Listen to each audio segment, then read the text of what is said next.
وأريد أن أنبه إلى أن السلطة والأنظمة الحالية والثورة المضادة حين تقول إنها لا تحارب الإسلام بل تحارب الإرهاب، ولا تحارب الدين بل تحارب الجماعات المتطرفة، هذا نفسه هو نوع من انتصار الإسلاميين، أنه جعل الدين أمرا متعاليا يخشى حتى الذي يحاربه من أن يعلن ويجاهر بمحاربته إياه، وإلا فقد مر على الناس زمان كان الحاكم لا يتورع فيه عن أن يهاجم الدين أصلا ورأسا.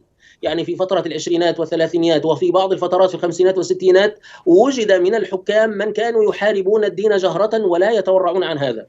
فأن يصل الحكام إلى أن يتسربلوا ويضعوا لافتة حرب الحركات الإسلامية والجماعات الإسلامية لكي يحاربوا الدين من تحتها، فهذا نوع من اعترافهم بقداسة الدين عند هذا المجتمع، وهو نجاح يحسب في ميزان الإسلاميين. ولكن يجب أن نقول أيضا بأن الاستعمار، النظام العالمي الذي نصب هذه الأنظمة المحلية، هم يعرفون أن قوة الحركات الإسلامية لا تنبع من أنفسهم وإنما تنبع من هذا الدين، وهذا الدين هو متغلغل في الناس، فكلما يعني إذا أرادوا أن يضربوه فيجب عليهم أن يفككوا هذه القواعد الأساسية، قواعد الأخلاق.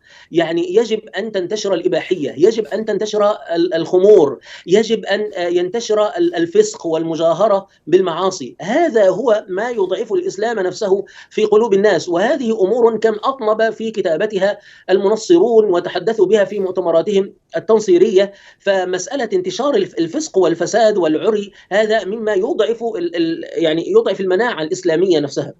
كذلك التسليط على المسلمين بتشويه تاريخهم ورموزهم، فهذا مما يضعف انتماءهم لتاريخهم وأمتهم وهويتهم. أنت ترى الآن يجلس الإعلامي في قناته فلا يجد أحدا يحمله، أو يعني لا تجد أحدا يسرف في القدح فيه إلا الرموز الإسلامية الكبرى، سيدنا عمرو بن العاص، سيدنا صلاح الدين الأيوبي، أولئك الفاتحون، بل بعضهم يمتد حتى يصل إلى أبي بكر وعمر. وكتب في جريدة تصدر في السعودية عن أن أصل الفكر التكفيري إنما أسسه أبو بكر، وهذا فيما بعد عام 2002 أو 2003. يعني هذا مقال كتب وأنا رأيته بنفسي.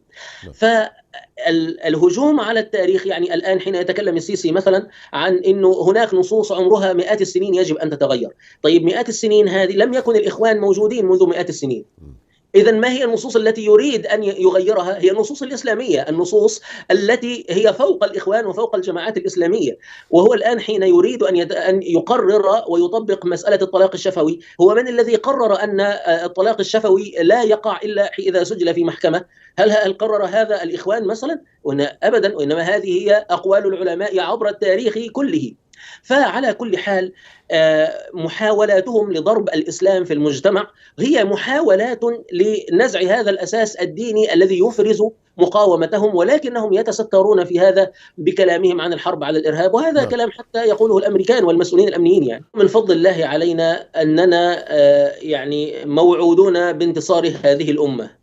فمسألة أنه يعني الأيام تدول، الأيام دول، والله تبارك وتعالى يداولها بين الناس، وأن هذا الدين سيبلغ ما بلغ الليل والنهار. نحن المسلمين موعودون بانتصار الإسلام، ولكن نحن الذين ما هو مطلوب منا هو العمل لهذا الوعد المنشود، العمل لرفعة هذا الدين حتى ولو لم ندرك نحن هذه النتيجة. فالعمل مطلوب لذاته في هذا الإطار.